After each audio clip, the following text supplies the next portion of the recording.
और अभी जानिए पीटीआई की मुल्क भर से रहनुमा को जमा करके इस्लामाबाद में न्यूज कॉन्फ्रेंस। 170 नशिस्तें जीतने का दावा एक बार फिर दोहरा दिया। सबसे ज्यादा नशिस्तें जीतने के बावजूद कहा धांधली हमेशा होती थी, बात धांधला हुआ। रऊफ हसन ने दावा किया कि हमारी 179 नशिस्तें होनी चाहिए थी, 85 नशिस्तें छीनी गई हैं। सलमान अकरम राजा बोले कि 1 लाख वोटों से जीत रहा था। शानदाना गुलजार से माविया ताहिर ने भी बड़े बड़े दावे कर डाले। 2024 इस वजह से भी याद रखा जाएगा कि इस साल इलेक्शन के दौरान पाकिस्तान की तारीख का सबसे बड़ा वोटर फ्रॉड वो इन्फ्लिक्ट किया गया पीटीआई के खिलाफ और पीटीआई के कैंडिडेट्स के खिलाफ। हमारे जो अंदाजे के मुताबिक जो इस वक्त तक हमने कंपाइल किया है उसके मुताबिक 177 सीटों में से जो हमारी होनी चाहिए थी 92 सिर्फ हमें दी गई हैं और 85 सीट्स जो है वो fraudulently हमसे ली गई हैं।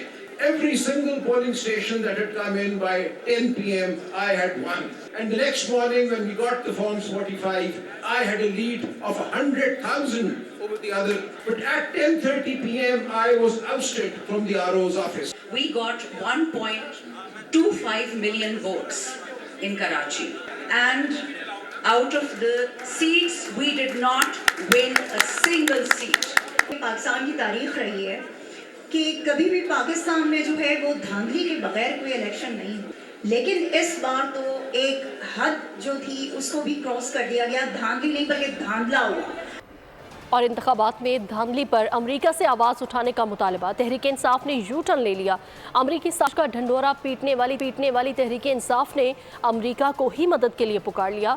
हुकूमत बनाने के लिए फॉरेन लॉबिंग भी शुरू कर दी। गैर मुल्की सफ़ीरों से पीटीआई क़यादत के राब्तों पर कई सवालिया निशान लग गए।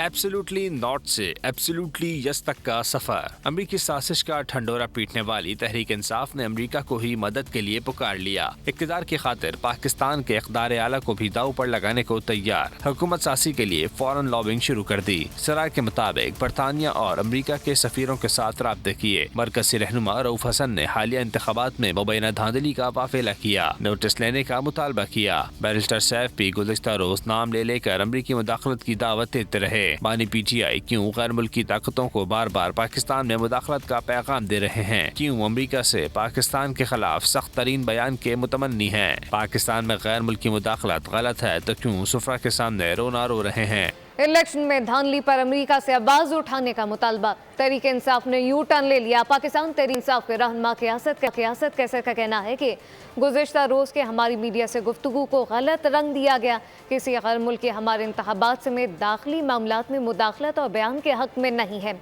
बैरिस्टर सैफ का मीडिया से गुफ्तगू करते हुए कहना था कि बानी पीटीआई ने कहा कि अमेरिका के पास अपनी गलतियों का इजाला करने का वक्त है। कॉस्मेटिक बयानात से काम नहीं चलेगा। अमेरिका भरपूर तरीके से आवाज़ बुलंद करे। असद कैसर का कहना है कि इंतखाबी नताइज पर एतराज़ात हैं, लेकिन हम इलेक्शन और अदालतों से इंसाफ के मुतकाज़ी हैं। हम सिर्फ अपने इलेक्शन कमीशन और अदालती निज़ाम से इंसाफ के तलबगार हैं। मौलाना फजलुर रहमान सियासत में चले हुए कारतूस हैं। वो सियासत में आ नहीं रहे बल्कि जा रहे हैं। अदम एतमाद का सबसे ज़्यादा फ़ायदा मौलाना फजलुर रहमान को मिला। वो चाहते तो अदम एतमाद की तहरीक में हिस्सा ना लेते। पीपल्स पार्टी के रहनुमा फैसल करीम कुंडी की न्यूज़ कॉन्फ्रेंस। उन्होंने कहा कि उस वक्त जनरल फैज़ कोर कमांडर पेशावर थे, उनका कोई रोल नहीं था। मौलाना फजलुर रहमान सारे मज़े उठाने के बाद अब ये बातें कर रहे हैं। कल इस्लामाबाद में बड़ी तब्दीली देखने को मिली। इस्लामाबाद में एक बहुत बड़ी तब्दीली देखने को मिली। कल एक सियासी जमात, एक JUI और PTI का एक मिलाप हुआ, जो कि मैं समझता हूँ कि एक बहुत बड़ी सियासी तब्दीली थी। बहुत सी चीज़ें उन्होंने की, उन्होंने डरने की बातें भी की। मौलाना फजल रहमान ने जो कल बात की, उसमें जो है जिस वक्त जनरल फैज़ की बात की या बाकी लोगों की बातें की, तो उस वक्त जनरल फैज़ पेशावर के कोर कमांडर थे, उनका कोई रोल नहीं था। और मौलाना फजल रहमान उस वक्त PDM के सरबराह थे। हमें तो PDM से निकाला गया था। किसके कहने पे निकाला गया था, किसकी फरमाइश थी, वो तो मौलाना साहब ही बता सकते हैं। PDM की जब हुकूमत आई तो उस वक्त ये चाहते, PDM के सरबराह थे, न करते अदम एतमाद, क्या देते हम नहीं करते। लेकिन उस अदम एतमाद का सबसे बड़ा फ़ायदा मौलाना फजल रहमान साहब को मिला। 4 वजारतें, कम्युनिकेशन, हाउसिंग, उसके बाद आप आ जाए अपना रिलीजियस अफेयर, उसके बाद सेफरॉन, डिप्टी स्पीकरशिप, सब कुछ मज़े लूटने के बाद आज उनको ख्याल आया कि उनके साथ बहुत बड़ी ज़्यादती हुई है। अब मौलाना साहब जो है इस वक्त पॉलिटिकली जो है उनके पास इस वक्त 4 सीटें हैं और वो चले हुए कारतूस बन चुके हैं। सियासत में वो अब जो है वो मौलाना आ नहीं रहा, मौलाना जा रहा है। सियासत में जो है वो मौलाना साहब जा रहे हैं, सियासत में आ नहीं रहे हैं। मौलाना फजलुर रहमान के दावों पर सवालात उठ गए। साबिक आर्मी चीफ कमर जावेद बाजवा और साबिक DGI फैज हमीद ने मौलाना के बयान की तरदीद कर दी। कहा मौलाना साहब ये भूल गए हैं कि जिस वक्त अदम एतमाद की तहरीक लाई गई थी उस वक्त general Faiz core commander Peshawar थे, जबकि जनरल बाजवा की अपोजिशन से मुलाकात उस वक्त के PTI के वज़ीर आज़म की हिदायत पर हुई, जिसमें बानी PTI अपने खिलाफ तहरीक अदम एतमाद को वापस कराना चाहते थे। सलमान अकरम राजा किस हैसियत से RO के दफ्तर गए? उनके लोगों ने म्यूनिसिपल कॉरपोरेशन के मुलाजमीन को अगवा किया। काले कोट पहनकर बदमाशी करना हरगिज़ काबिल कबूल नहीं, ऐसा कहना था रहनुमा IPP ओन चौधरी का। उन्होंने मजीद कहा कि कल मौलाना के पास जाकर उनकी मिन्नतें की गई। कल एक और प्रेस कॉन्फ्रेंस में इनके किरदार आपके सामने लाऊंगा। 9 की रात जब राजा साहब 50 से 60 वकला में भी वो वकला थे, RO साहब के दफ्तर में बैठते हैं, अपनी मर्जी के मुताबिक रिजल्ट बनाने के लिए थ्रेटन करते हैं। हमारी तो कोई फैमिली मेंबर RO के दफ्तर में नहीं था, कोई भाई, कोई बहन, कोई दोस्त। आपको क्यों इतना एक्स्ट्रा प्रिविलेज आपको मिल रहा था प्रोटोकॉल के? आप 70 वकीलों के साथ, आप अपनी फैमिली के साथ RO ऑफिस जाके बैठ जाएं, उनको प्रेशराइज करें। आप किस हैसियत से आप वहां गए? कैंडिडेट अलाउड हैं, 70 लोग तो अलाउड नहीं होते हैं। वहां पर बाकायदा लड़ाई झगड़ा दंगा फसाद का एक माहौल बन गया। इनके लोगों ने हवाई फायरिंग की, इस रिपोर्ट में मौजूद है। अभी मैं जाऊंगा वापस लाहौर और मैंने इनके खिलाफ FIR दर्ज करानी कि जो फिजा इन्होंने पैदा कर दी है। जो फॉर्म 45 हम दें वो गलत है और जो फॉर्म 45 ये दें वो ठीक है। या आप सियासत कर लें या आप इस प्रोफेशन की इज्जत रखें। काला कोट पहनकर इस प्रोफेशन के बाकी लोगों की जो इज्जत है उनको खराब मत करें। मैं विनिंग कैंडिडेट डिक्लेयर हुआ हूँ, इंशाल्लाह मैं इसका तहफ़्फ़ुज़ करूंगा। मेरी अवाम, मेरे हल्के की अवाम ने मुझे 1,72,825 वोट दिए हैं। मैं ये आपकी गुंडागर्दी नहीं चलने दूंगा। यहाँ पे कौमी असम्बली के बलूचिस्तान से 5 कामयाब उम्मीदवारों के नोटिफिकेशन जारी हो गए। जीतने वालों में JUI के 3 और PP का 1 और 1 आज़ाद उम्मीदवार शामिल है। होशाब से इस्तेकाम पार्टी के गुल असगर खान भी जीत गए। कौमी असेंबली के बलूचिस्तान से 5 कामयाब उम्मीदवारों के नोटिफिकेशन जारी। एहने 265 पशीन से JUI के मौलाना फजलुर रहमान कामयाब हुए थे, नोटिफिकेशन जारी हो गया। एहने 260 चाकी से JUI के मोहम्मद उस्मान जीते। एहने 261 कल्ला से JUI के मौलाना अब्दुल गफूर हैदरी भी जीत गए। एहने 262 कोयटा से आजाद उम्मीदवार आदिल खान का नोटिफिकेशन जारी हो गया। एहने 264 कोयटा से पीपल्स पार्टी के नवाबजादा जमाल खान फातेह करार ठहरे। इस्तेकाम पार्टी के गुल असगर खान 82,577 वोट लेकर कामयाब हुए। PS 18 गोडकी से आजाद उम्मीदवार जाम मेहताब 57,143 वोट लेकर कामयाब करार पाए। PK 90 से आफ्ताब आलम आफरीदी 45,358 वोट लेकर कामयाब हुए। इस्लामाबाद हाई कोर्ट ने वफाकी दारुल हुकूमत के तीनों हलकों का मामला इलेक्शन कमीशन को भेज दिया। इलेक्शन कमीशन ने NA 15 मानसेहरा से नवाज शरीफ की इंतखाबी उजरदारी बहाल कर दी। NA 235 केस में रिटर्निंग ऑफिसर को नोटिस जारी करते हुए समाअत 21 फरवरी तक मुलतवी कर दी गई। आम इंतखाबात में धांधली के इल्जामात, उम्मीदवारों ने कानून का सहारा ले लिया। इस्लामाबाद के 3 हलकों का मामला इलेक्शन कमीशन देखे। इस्लामाबाद हाई कोर्ट ने दरख्वास्तों पर महफूज फैसला सुना दिया। NA 46, 47 और 48 की इंतखाबी असरदारी से मुतालिक दरख्वास्तें निपटा दी गईं।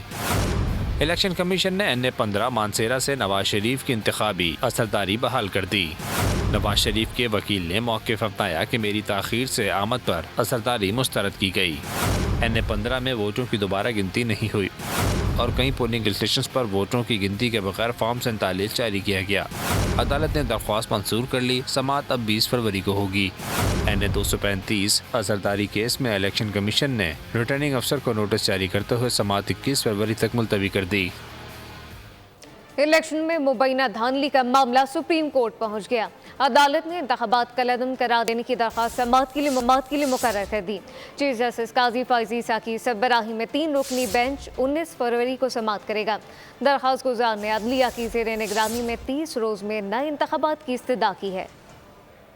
मुबैना धांधली का शोर सुप्रीम कोर्ट पहुंच गया। 8 फरवरी के इंतखाबात कलअदम करार देने के लिए दरख्वास्त दायर। अदालत ने 19 फरवरी को समाअत मुकर्रर कर दी।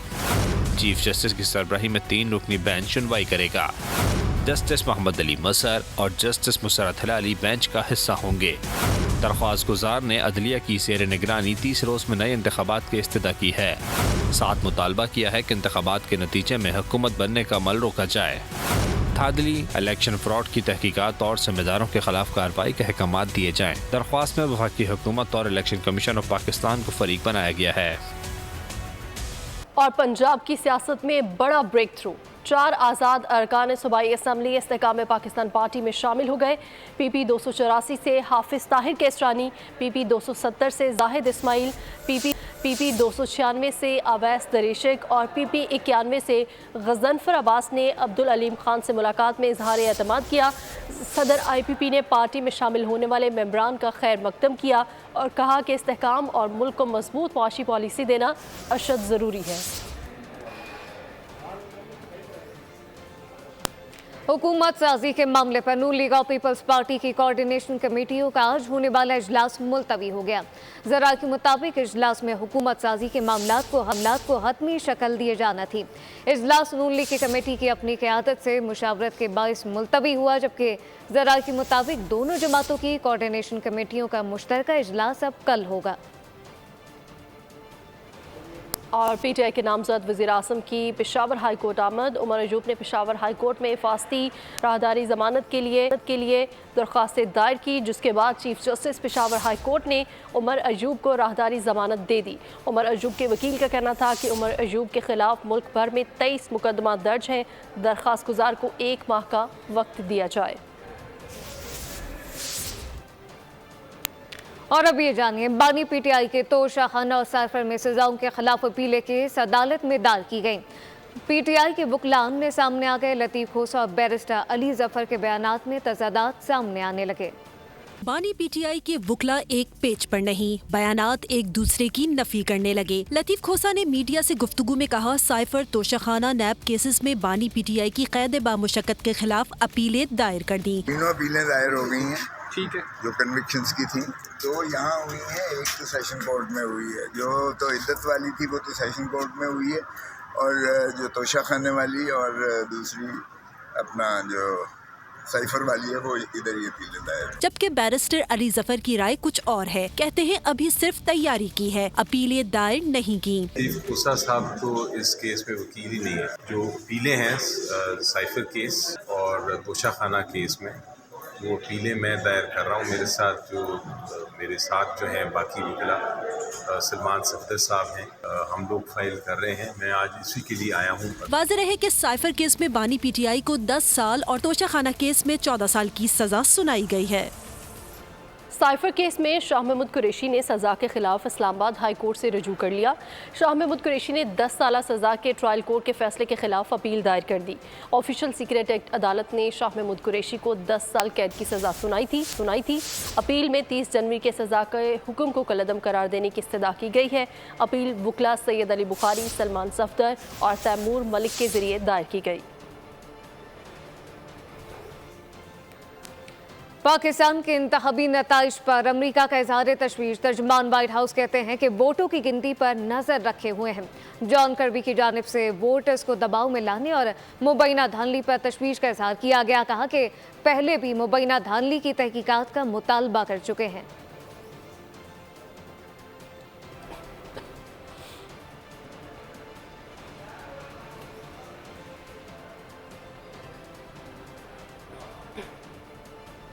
और आपको बताएं कि मुल्क इंटरबैंक में डॉलर फिर ऊपर जाने लगा है। ओपन मार्केट में डॉलर की कीमत में 17 पैसे का इजाफा, डॉलर 281 रुपये 77 पैसे पर पहुंच गया, जबकि गुज़श्ता रोज़ ओपन मार्केट में डॉलर 281 रुपये 60 पैसे पर बंद हुआ। मुल्क में हफ्तावार महंगाई की शरह में कमी रिकॉर्ड की गई है। महंगाई की मजमूई शरह 34% रही। 22 अशिया ज़रूरिया के दाम बढ़े, जबकि चिकन, अंडे समेत 11 अशिया सस्ती हुई।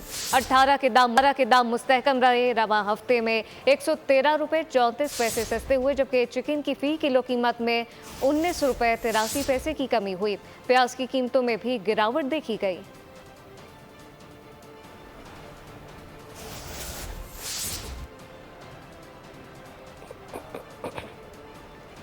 आपको बताएं कि इस्लामाबाद में घरेलू मुलाजमा पर बहिमाना तशद्दुद, रिजवाना तशद्दुद केस में मुलजिमा सोमिया आसिम पर फर्द जुर्म आयद कर दी गई। अदालत में रिजवाना तशद्दुद केस की समाअत सिविल जज उमर शब्बीर ने की है।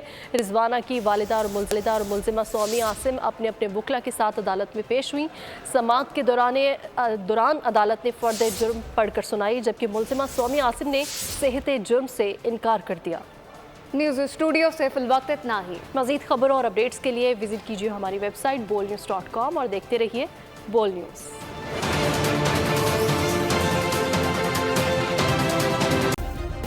सब्सक्राइब करें और बेल दबाएं ताकि कोई खबर रह न जाए।